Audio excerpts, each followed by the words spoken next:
Independence Day 2020. 244 years ago, on July 4th, 1776, the 13 colonies claimed their independence from England, an event which eventually led to the formation of the United States. That is why we celebrate freedom and liberty on the 4th of July. Much like many of us tend to reflect on the events of the past year and how we stand in our relationships at New Year's, I was compelled to reflect on the events of 2020 thus far.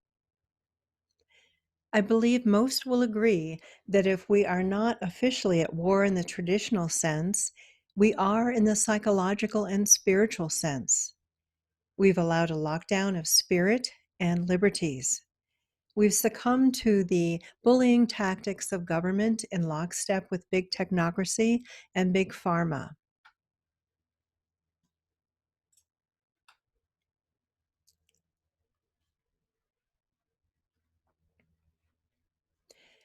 I suggest we consider how we may have allowed a collective sense of entitlement to mix with acquiescence and cognitive dissonance.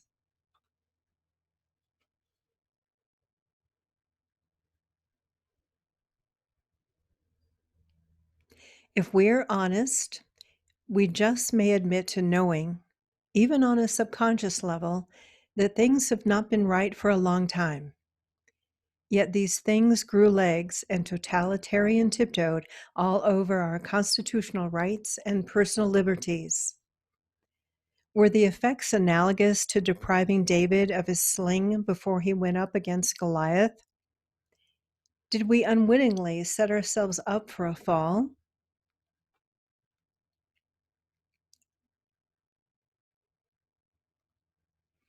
Enter the crisis, the big panic of 2020. It matters not whether its origin was natural or manufactured. It was the perfect element to serve as an agenda's problem, to set the reaction into play.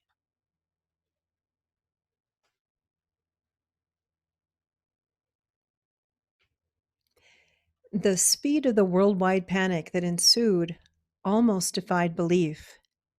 Wasn't it something how fast we found ourselves under house arrest, voices and expressions muffled and muzzled, and distance from dear ones and strangers alike? 24/7 teleprompter readers delivered the cherry-picked message. The message was fear. The same fear used by bullies, tyrants, and terrorists to subdue, diminish, control, and enslave humanity while removing our humanity in the process. Fear has created way more collateral damage in the form of suicides, lost jobs, crash economy and food chains, and small and medium businesses than any virus.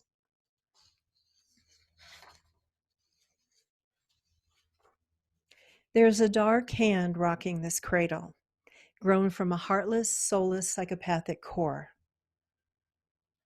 Wait a minute. Isn't this being created in the land of the free, home of the brave? How could this be? We are surely deep in the shared dystopian nightmare, a sci-fi scenario being played out before our eyes. How about we shake this insanity and step back into the light of freedom? Let us manifest this Independence Day 2020 vision. Let freedom ring.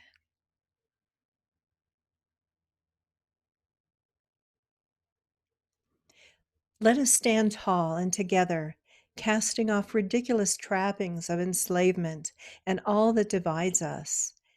Join hands and meld hearts and gather strength to demand freedom, to think freely and critically. Assemble, speak unconditionally and uncensored. Return to work, return to play, move about the country. Create safe technology, free from electromagnetic radiation from wireless devices. Return to clean air, free of pollution and aerosolized heavy metals. Say no to anything mandated. Enjoy natural healing rather than blindly accepting treatments designed by the military industrial complex as our only option. Sunbathe on our beaches. Lay down fear. Expect all food to be toxin free, not just those labeled as such. Choose food from small, humane farmers over factory farms. Reclaim our rights and liberties. Settle differences peacefully. Return schools to institutions of true learning. Get the US out of the UN and the UN out of the US. Yes, we will make it so by standing in our own power and authority and saying no to all that threatens our constitutional rights and personal freedoms. In closing, I'd like to share a quote by Constitutional Sheriff Richard Mack. America probably could use more Texas roundups, not of innocent citizens, but of government officials who abuse their authority, trample the Constitution, and turn their backs on the people they should be serving. America does not need more politicians or cops. We need statesmen and peace officers. When we return to the principles of liberty that the founders established for us, America will once again be the land of the free and home of the brave. Let freedom ring. Wishing you a happy 4th of July this year, and make the rest of the year and the rest of our lives be in freedom. Thank you for your attention. Bye for now.